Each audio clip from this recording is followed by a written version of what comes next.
ಈ ಆಳವಾದ ವಿಶ್ಲೇಷಣೆಗೆ ಸ್ವಾಗತ. ಇಂದಿನ ನಮ್ಮ ಪ್ರಮುಖ ವಿಷಯ ನಿಜಕ್ಕೂ ನಮ್ಮ ದಿನನಿತ್ಯದ ಆಲೋಚನೆಗಳನ್ನೇ ಸಂಪೂರ್ಣವಾಗಿ ಬುಡಮೇಲು ಮಾಡುವಂಥದ್ದೇ. ಖಂಡಿತ. ಇದು ತುಂಬಾ ಕುತೂಹಲಕಾರಿ ವಿಷಯ. ಹೌದು. ಅದೇನಂದ್ರೆ, ಗೊಂದಲವು ಧಾರ್ಮಿಕ ಮತ್ತು ನ್ಯಾಯಯುತ ವ್ಯವಸ್ಥೆಗಿಂತ ಮುಂಚಿತವಾಗಿ ಏಕೆ ಬರುತ್ತೆ ಅನ್ನೋದು. ನಮ್ಮ ಇಂದಿನ ಈ ಸಂಪೂರ್ಣ ಚರ್ಚೆ ಬ್ರಹ್ಮಾಂಡದ ವಿಮೋಚನೆ, ಪರೀಕ್ಷೆಯಿಂದ ನ್ಯಾಯಯುತ ವ್ಯವಸ್ಥೆಯ ಕಡೆಗೆ ಅನ್ನೋ ಒಂದು ಅತ್ಯಂತ ಆಸಕ್ತಿದಾಯಕ ಮೂಲವಸ್ತುವಿನ ಆಯ್ದ ಭಾಗಗಳನ್ನು ಆಧರಿಸಿದೆ. ಮತ್ತು ಈ ಅಧ್ಯಯನದ ಮುಖ್ಯ ಉದ್ದೇಶ ಬಹಳ ಸ್ಪಷ್ಟವಾಗಿದೆ. ಹೌದು. ಅಂದ್ರೆ ಮೋಕ್ಷ ಅಥವಾ ವಿಮೋಚನೆ ಅನ್ನೋದು ಕೇವಲ ಮನುಷ್ಯನ ಆತ್ಮ ದೇಹನ ಬಿಟ್ಟು ಎಲ್ಲೋ ಆಕಾಶಕ್ಕೆ ಹೋಗೋದಲ್ಲ. ಬದಲಾಗಿ ಇಡೀ ಭೌತಿಕ ಪ್ರಪಂಚವೇ ಹೇಗೆ ಹೊಸದಾಗಿ ರೂಪುಗೊಳ್ಳುತ್ತೆ ಅನ್ನೋದನ್ನ ಅರ್ಥ ಮಾಡಿಕೊಳ್ಳೋದು. ನಿಜ. ಜೊತೆಗೆ ಈಗ ನಾವಿರೋ ಈ ಕಷ್ಟಕಾರ್ಪಣ್ಯಗಳ, ಪರೀಕ್ಷೆಯ ಯುಗ ಮತ್ತು ಭವಿಷ್ಯದಲ್ಲಿ ಬರಲಿರುವ ಸಹಸ್ರಮಾನದ ನ್ಯಾಯಯುತ ಯುಗದ ನಡುವಿನ ಅಗಾಧವಾದ ವ್ಯತ್ಯಾಸಗಳನ್ನ ಅರಿಯೋದು. ಸರಿ, ಇದನ್ನ ಬಿಡಿಸಿ ನೋಡೋಣ ಬನ್ನಿ. ನಾವು ಪ್ರತಿದಿನ ನೋಡೋ ಈ ಗೊಂದಲ, ಕಷ್ಟಗಳು ನಮ್ಗೆ ಕೇವಲ ಬರೀ ಶಿಕ್ಷೆ ಆಗಿರದೆ ಒಂದು ದೊಡ್ಡ ವ್ಯವಸ್ಥೆಯ ಭಾಗವಾಗಿ ಹೇಗೆ ಕೆಲಸ ಮಾಡುತ್ತೆ ಅನ್ನೋದನ್ನ ಅರ್ಥ ಮಾಡ್ಕೊಳ್ಳೋದು ಬಹಳ ಮುಖ್ಯ ಅಲ್ವಾ? ಖಂಡಿತವಾಗಿಯೂ.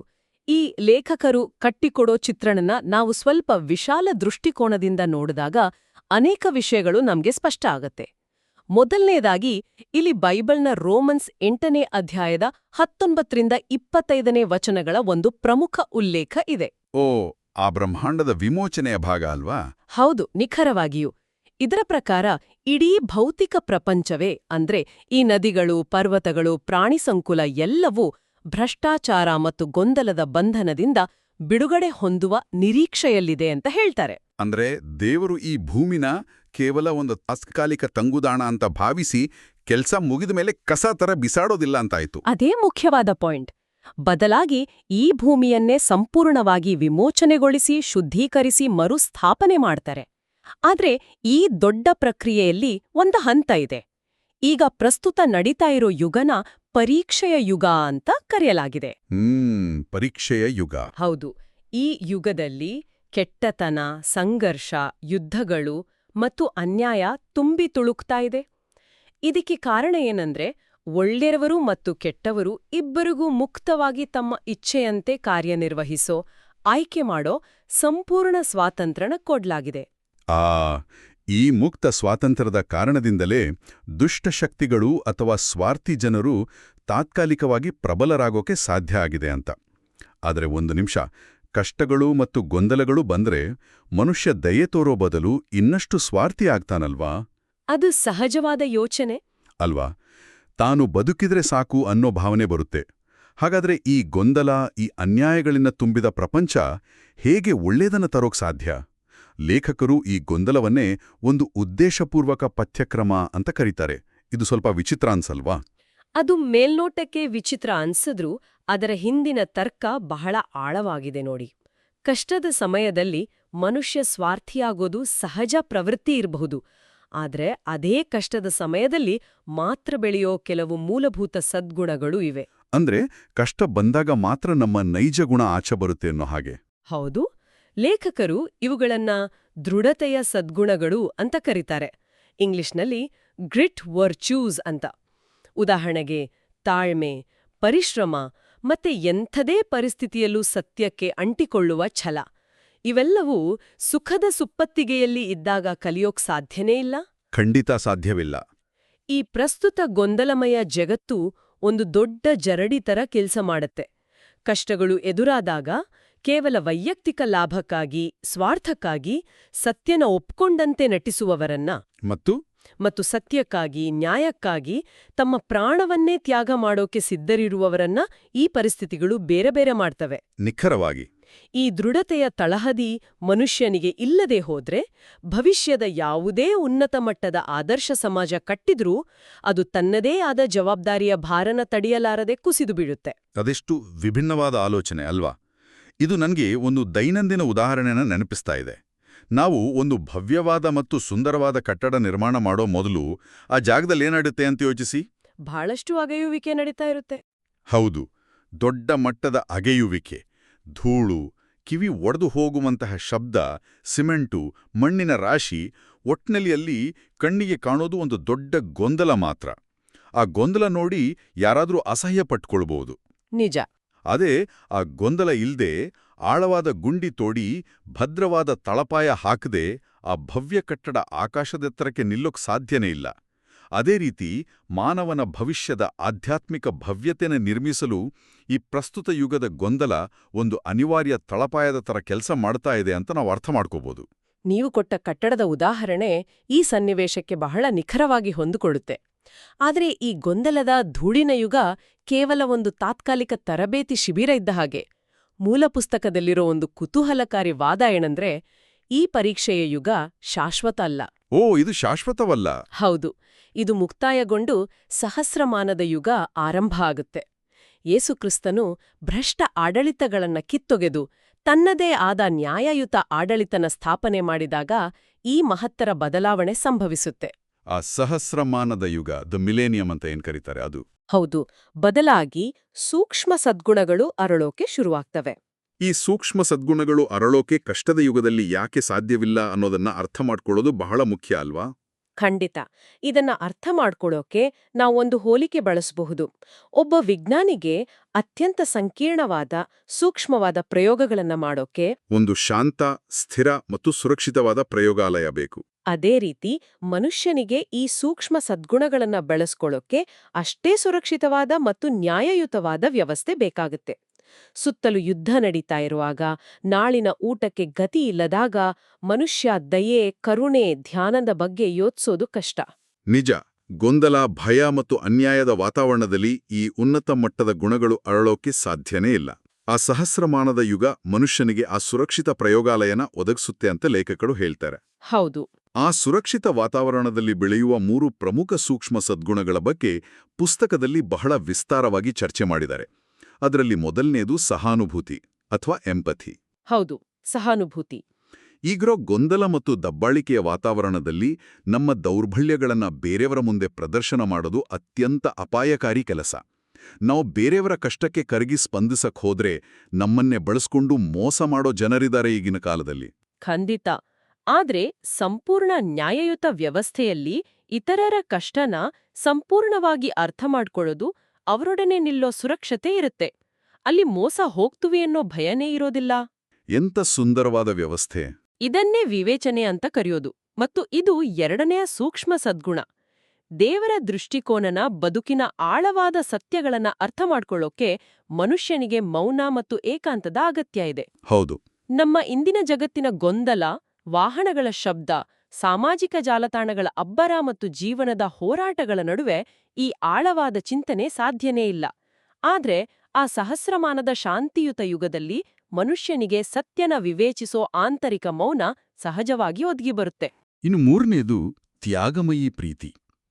ನಿರಂತರ ಬೆದರಿಕೆ ಇರೋ, ಅಭದ್ರತೆ ಕಾಡೋ ಇಂದಿನ ಜಗತ್ತಿನಲ್ಲಿ ಮನುಷ್ಯನ ಸಹಜ ಪ್ರವೃತ್ತಿ ತನ್ನನ್ನು ತಾನು ರಕ್ಷಿಸಿಕೊಳ್ಳೋದರ ಕಡೆಗೇನೆ ಇರುತ್ತೆ.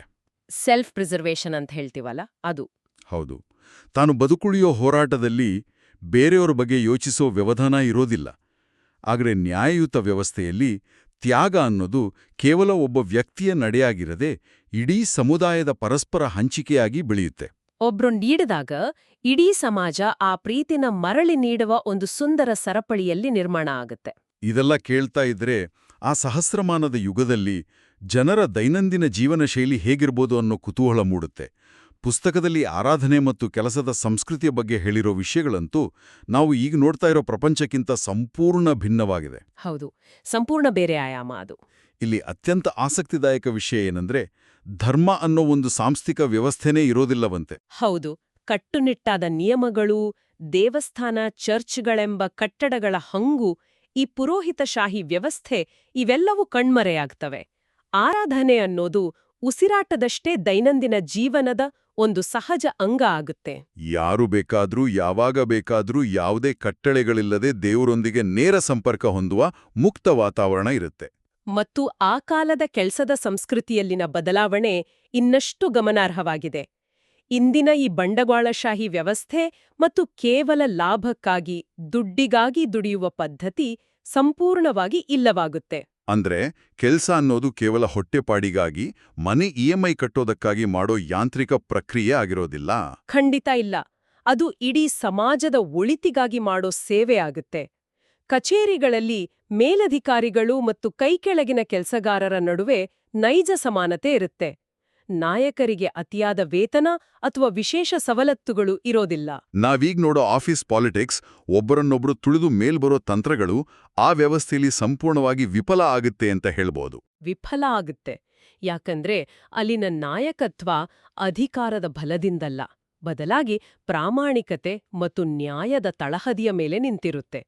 ಯಾರು ಯಾರನ್ನೂ ಶೋಷಣೆ ಮಾಡೋಕೆ ಸಾಧ್ಯನೇ ಇಲ್ಲ. ಇನ್ನು ಸರ್ಕಾರ ಮತ್ತು ಆಡಳಿತ ವ್ಯವಸ್ಥೆ ಬಗ್ಗೆ ಬಂದ್ರೆ ಜಗತ್ತಿನ ನಕ್ಷೆನೇ ಬದಲಾಗಿಬಿಡುತ್ತೆ. ಯೇಸುಕ್ರಿಸ್ತನ ಪರವಾಗಿ ಇಡೀ ಜಗತ್ತಿಗೆ ಒಬ್ಬನೇ ವಿಶ್ವನಾಯಕ ಇರ್ತಾನೆ. ದೇಶಗಳ ನಡುವಿನ ಗಡಿಗಳು ಅಳಿಸಿ ಹೋಗ್ತವೆ. ಹೌದು. ಹಾಗಾಗಿ ಯಾವುದೇ ದೇಶಕ್ಕೆ ಸೈನ್ಯ, ಮಿಲಿಟರಿ ಅಥವಾ ಶಸ್ತ್ರಾಸ್ತ್ರಗಳ ಅಗತ್ಯವೇ ಇರೋದಿಲ್ಲ. ಯುದ್ಧ, ಗಡಿ ವಿವಾದಗಳು ಇವೆಲ್ಲವೂ ಕೇವಲ ಇತಿಹಾಸದ ಪುಸ್ತಕಗಳಲ್ಲಿ ಓದೋ ಕಥೆಗಳಾಗ್ತವೆ. ಆದರೆ ಈ ಆಡಳಿತ ವ್ಯವಸ್ಥೆಯ ಬಗ್ಗೆ ಓದುವಾಗ ನನ್ನನ್ನು ಅತಿ ಹೆಚ್ಚು ಬೆರಗುಗೊಳಿಸಿದ, ಸ್ವಲ್ಪ ಸೈನ್ಸ್ ಫಿಕ್ಷನ್ ಕಥೆ ಥರ ಅನಿಸಿದ ಒಂದು ಅಂಶ ಇದೆ. ಆ ಉನ್ನತ ಜೀವಿಗಳ ಬಗ್ಗೆ ಅಲ್ವಾ? ಹೌದು. 5, 6 ಮತ್ತು 7ನೇ ಆಯಾಮಗಳಿಂದ, ಅಂದ್ರೆ ಉನ್ನತ ಜೀವಿಗಳು ಮನುಷ್ಯರ ನಡುವೆ ಬಂದು ಆಡಳಿತದಲ್ಲಿ, ಸಮಾಜದ ಉದ್ಧಾರದಲ್ಲಿ ಸಹಾಯ ಮಾಡ್ತಾರೆ ಅಂತ ಉಲ್ಲೇಖ ಇದೆ. ಇದು ಸಾಮಾನ್ಯ ಮನುಷ್ಯನಿಗೆ ಅರ್ಥ ಆಗೋದು ಸ್ವಲ್ಪ ಕಷ್ಟನೇ ಸರಿ. ಹೌದು. ಇದು ನಮ್ಮ ದಿನನಿತ್ಯದ ಆಲೋಚನೆಗೆ ಮೀರಿದ ವಿಷಯ. ಇದನ್ನ ಸುಲಭವಾಗಿ ಅರ್ಥ ಮಾಡ್ಕೊಳ್ಳೋಕೆ ಒಂದು ಉದಾಹರಣೆ ನೋಡೋಣ. ಒಂದು ಸಣ್ಣ ಇರುವೆನ ಊಹಿಸ್ಕೊಳ್ಳಿ. ಸರಿ. ಆ ಇರುವೆಗೆ ತನ್ನ ಮುಂದಿರೋ ಸಣ್ಣ ಕಲ್ಲಷ್ಟೇ ಪ್ರಪಂಚ. ಅದೇ ಇರುವೆ ಮಳೆ ನೀರಲ್ಲಿ ಕೊಚ್ಚೋಗ್ತಾ ಇರುವಾಗ ಒಬ್ಬ ಮನುಷ್ಯ ಒಂದು ಎಲೆನೇ ನೀಡಿ ಆ ಇರುವೆನ ರಕ್ಷಣೆ ಮಾಡಿದ್ರೆ ಆ ಇರುವೆಗೆ ಹೇಗನ್ಸ್ಬೋದು? ಇರುವೆಯ ದೃಷ್ಟಿಯಲ್ಲಿ ಮನುಷ್ಯ ಎಲ್ಲೋ ಮೇಲಿನಿಂದ ಬಂದ ಒಂದು ಉನ್ನತ ಆಯಾಮದ ಜೀವಿಯಲ್ವಾ? ಅದೇ ರೀತಿ ಭವಿಷ್ಯದ ಆ ಯುಗದಲ್ಲಿ ನಮ್ಮ ತಿಳುವಳಿಕೆಗೆ ಮೀರಿದ ಉನ್ನತ ಜೀವಿಗಳಿಂದ ನಮಗೆ ಮಾರ್ಗದರ್ಶನ ಸಿಗುತ್ತೆ. ಈ ಉನ್ನತ ಜೀವಿಗಳು 4 ವಿಭಿನ್ನ ರೀತಿಗಳಲ್ಲಿ ಭೌತಿಕ ಪ್ರಪಂಚದಲ್ಲಿ ಕಾಣಿಸ್ಕೊಳ್ತಾರೆ ಅಂತ ಲೇಖಕರು ವಿವರಿಸ್ತಾರೆ. 4 ರೀತಿಗಳು ಅವು ಯಾವುವು? ಮೊದಲನೇದು ಹುಟ್ಟಿನ ಮೂಲಕ, ಇನ್ಕಾರ್ನೇಷನ್. ಅಂದ್ರೆ ಅವರು ನಮ್ಮಂತೆಯೇ ತಾಯಿಯ ಗರ್ಭದಿಂದ ಹುಟ್ಟಿ ಸಾಮಾನ್ಯ ಪ್ರಜೆಯಂತೆ ಬದುಕಿ ತಮ್ಮ ನಡತೆಯ ಮೂಲಕ ನಮಗೆ ದಾರಿ ತೋರುತ್ತಾರೆ. ಎರಡನೆಯದು ನೇರವಾಗಿ ಕಾಣಿಸ್ಕೊಳ್ಳೋದು. ಅಂದ್ರೆ ಅವರು ಯಾವುದೇ ವಯಸ್ಸಾಗದ ಭೌತಿಕ ಶರೀರದೊಂದಿಗೆ ಇದ್ದಕ್ಕಿದ್ದಂತೆ ಸಂಪೂರ್ಣ ವಯಸ್ಕರಾಗಿ ಭೂಮಿಯ ಮೇಲೆ ಪ್ರತ್ಯಕ್ಷರಾಗ್ತಾರೆ. ಈ ಎರಡನೇ ವಿಧಾನಕ್ಕೆ ಪುಸ್ತಕದಲ್ಲಿ ಬೈಬಲ್ನಲ್ಲಿ ಬರುವ ಮೆಲ್ಕಿಸೆದೇಕ್ ಅನ್ನೋ ಪಾತ್ರದ ಉದಾಹರಣೆ ಕೊಟ್ಟಿದಾರಲ್ವಾ? ಅಂದ್ರೆ ಹುಟ್ಟು ಸಾವುಗಳ ದಾಖಲೆನೇ ಇಲ್ಲದ, ತಂದೆ ತಾಯಿಯರ ವಿವರವೇ ಇಲ್ಲದ, ಇದ್ದಕ್ಕಿದ್ದಂತೆ ಸಂಪೂರ್ಣ ಪ್ರಬುದ್ಧರಾಗಿ ಕಾಣಿಸ್ಕೊಳ್ಳೋ ವ್ಯಕ್ತಿತ್ವ. ಸರಿಯಾಗಿ ಹೇಳ್ರಿ. ಅದೇ ರೀತಿ 3ನೇ ವಿಧಾನ ಅಂದ್ರೆ ಆಧ್ಯಾತ್ಮಿಕ ಶರೀರದಲ್ಲಿ ಬರೋದು.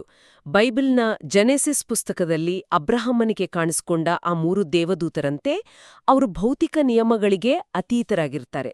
ಅವರು ಬೇಕೆಂದಾಗ ಮನುಷ್ಯರ ಕಣ್ಣಿಗೆ ಕಾಣಿಸ್ಕೊಳ್ಳುವ ಮತ್ತು ಕೆಲಸ ಮುಗಿದ ಮೇಲೆ ಮಾಯವಾಗುವ ಆಧ್ಯಾತ್ಮಿಕ ದೇಹನ ಹೊಂದಿರ್ತಾರೆ. ನಾಲ್ಕನೇದು ದೇವದೂತರ ಮೂಲಕ ಪರೋಕ್ಷವಾಗಿ ಕೆಲಸ ಮಾಡೋದು.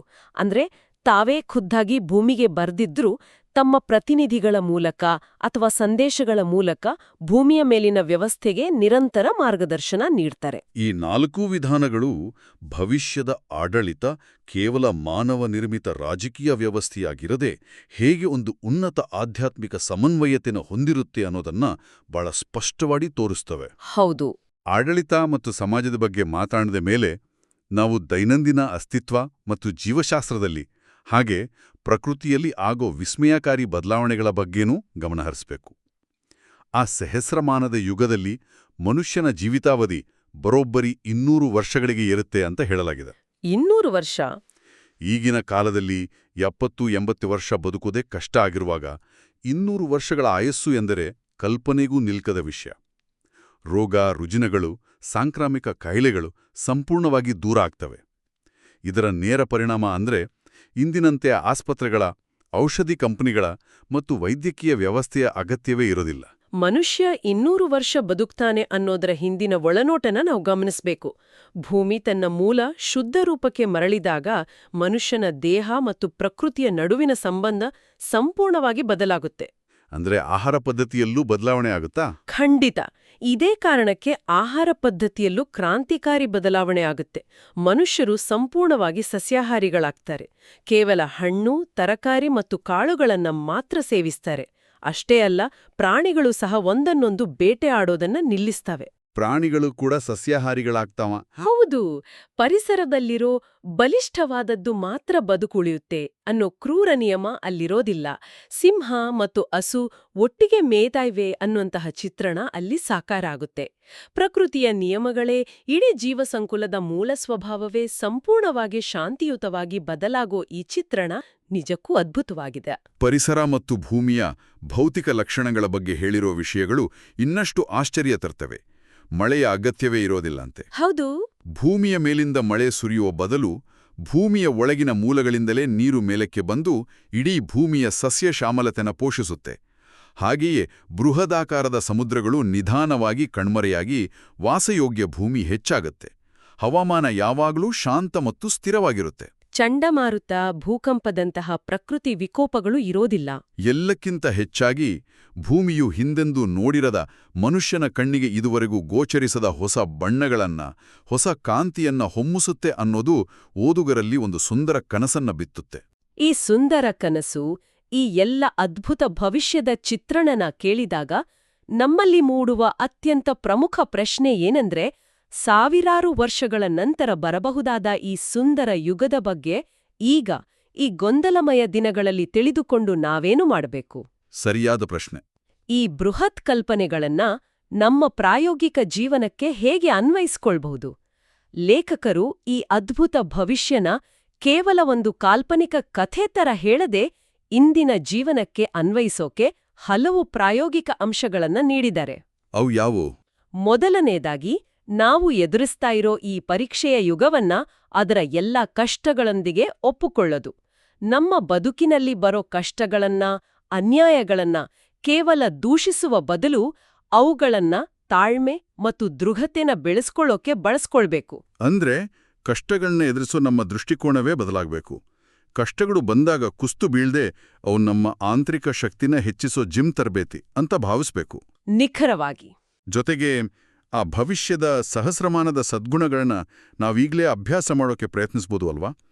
ಸಹಾನುಭೂತಿ, ವಿವೇಚನೆ ಮತ್ತು ತ್ಯಾಗಮಯ ಪ್ರೀತಿಯಂತಹ ಗುಣಗಳನ್ನ ಬೆಳೆಸ್ಕೊಳ್ಳೋಕೆ ಇಡೀ ಜಗತ್ತು ಬದಲಾಗುವವರೆಗೂ ಕಾಯ್ಬೇಕಾಗಿಲ್ಲ. ಹೌದು.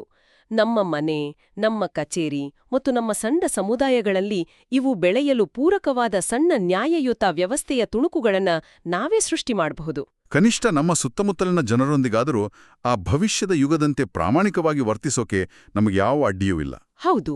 ಮತ್ತು ಕೆಲಸದ ಕಡೆಗಿನ ನಮ್ಮ ದೃಷ್ಟಿಕೋನನೂ ಇಂದೇ ಬದಲಾಗಬಹುದು. ಉದ್ಯೋಗನ ಕೇವಲ ಬಿಲ್ ಕಟ್ಟೋ ಸಾಧನವಾಗಿ ನೋಡದೆ ಅದು ಸಮಾಜಕ್ಕೆ ನಾವು ನೀಡುವೊಂದು ಕೊಡುಗೆಯಾಗಿ ನೋಡಬೇಕು. ನಾವು ಮಾಡೋ ಸಣ್ಣ ಕೆಲಸದಿಂದ ಇತರರಿಗೆ ಹೇಗೆ ಒಳಿತಾಗ್ತಾ ಇದೆ ಅನ್ನೋದ್ರ ಬಗ್ಗೆ ಗಮನ ಹರಿಸಬೇಕು.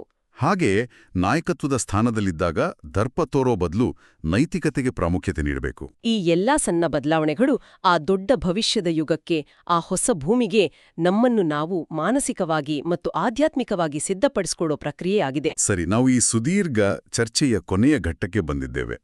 ಈ ಇಡೀ ಪುಸ್ತಕದ ಸಾರಾಂಶನ ಒಟ್ಟಾರೆಯಾಗಿ ನೋಡೋದಾದ್ರೆ, ನಮ್ಮ ಬದುಕಿನ ಗೊಂದಲ, ಕಷ್ಟಗಳು ಅಥವಾ ನಾವು ಎದುರಿಸುವ ಅನ್ಯಾಯಗಳು ಕೇವಲ ಒಂದು ಅಡೆತಡೆ ಅಲ್ಲ. ಅವು ನಮ್ಮನ್ನು ಗಟ್ಟಿಗೊಳಿಸುವ, ನಮ್ಮ ಆಧ್ಯಾತ್ಮಿಕತೆಯ ಭದ್ರ ಬುನಾದಿಯನ್ನ ಹಾಕುವ ತಳಪಾಯ. ನಿಜ. ಆ ಗಟ್ಟಿಯಾದ ತಳಪಾಯದ ಮೇಲೆಯೇ ಮುಂದಿನ ಆ ಶಾಂತಿಯುತ 200 ವರ್ಷಗಳ ಸುದೀರ್ಘ ಆಯುಸ್ಸಿನ ಸಂಪೂರ್ಣ ಸಸ್ಯಾಹಾರಿ ಮತ್ತು ರೋಗಮುಕ್ತ ಪ್ರಪಂಚದ ಅತೀ ಸೂಕ್ಷ್ಮ ಸದ್ಗುಣಗಳನ್ನು ನಿರ್ಮಾಣ ಮಾಡೋಕೆ ಸಾಧ್ಯ. ಆ ಉನ್ನತ ಮಟ್ಟದ ಪ್ರೀತಿ, ಕರುಣೆ, ವಿವೇಚನೆಗಳು ಗೊಂದಲದ ನಡುವೆ ಅರಳಲಾರುವು. ಅದಕ್ಕೆ ಆ ಸಹಸ್ರಮಾನದ ಸಂಪೂರ್ಣ ನ್ಯಾಯಯುತ ವ್ಯವಸ್ಥೆನೇ ಬೇಕು ಅನ್ನೋದನ್ನ ಬಹಳ ಸೊಗಸಾಗಿ, ವಿಸ್ತಾರವಾಗಿ ವಿಶ್ಲೇಷಿಸಲಾಗಿದೆ. ನಿಮ್ಮ ಸಾರಾಂಶ ಬಹಳ ನಿಖರವಾಗಿದೆ. ಪರೀಕ್ಷೆ ಮತ್ತು ಗೊಂದಲದ ಕುಲುಮೆಯಲ್ಲಿ ಬೇಯದೆ ಆ ಉನ್ನತ ಮಟ್ಟದ ನ್ಯಾಯಯುತ ವ್ಯವಸ್ಥೆನ ನಿಭಾಯಿಸುವ, ಅದನ್ನ ಉಳಿಸಿಕೊಳ್ಳುವ ಶಕ್ತಿ ಮತ್ತು ಪಕ್ವತೆ ಮನುಷ್ಯನಿಗೆ ಬರೋದಿಲ್ಲ ಅನ್ನೋದೇ ಈ ಸಂಪೂರ್ಣ ಅಧ್ಯಯನದ ಅತಿದೊಡ್ಡ ತಿರುಳು. ಈ ಸುದೀರ್ಘ ಚರ್ಚೆಯ ಅಂತ್ಯದಲ್ಲಿ ನಮ್ಮನ್ನ ಆಳವಾದ ಚಿಂತನೆಗೆ ಹಚ್ಚುವ ಒಂದು ವಿಚಾರನ ಹಂಚಿಕೊಳ್ಳೋಣ. ನಾವೆಲ್ಲ ದೈನಂದಿನ ಜೀವನದಲ್ಲಿ ಟ್ರಾಫಿಕ್ ಕಿರಿಕಿರಿಗಳು, ಆಫೀಸಿನ ಕಷ್ಟಗಳು, ಅನ್ಯಾಯಗಳು ಮತ್ತು ಹೋರಾಟಗಳನ್ನ ನಾವು ಕೇವಲ ನಮ್ಮ ಕೆಟ್ಟ ಅದೃಷ್ಟ ಅಂತ ದೂಷಿಸ್ತೇವೆ. ಹೌದು.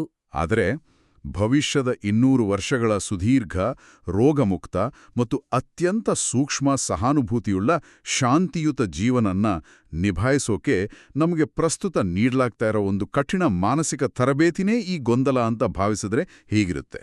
ನಾವು ಪ್ರತಿದಿನ ಎದುರಿಸೋ ಕಿರಿಕಿರಿಗಳನ್ನ ನಮ್ಮನ್ನೇ ನಾವು ನೋಡ್ಕೊಡೋ ದೃಷ್ಟಿಕೋನ ಇದರಿಂದ ಎಷ್ಟು ಅಗಾಧವಾಗಿ ಬದಲಾಗ್ಬೋದು. ಇದು ನಿಜಕ್ಕೂ ಕಾಡುವ ಪ್ರಶ್ನೆ ಅಲ್ವಾ?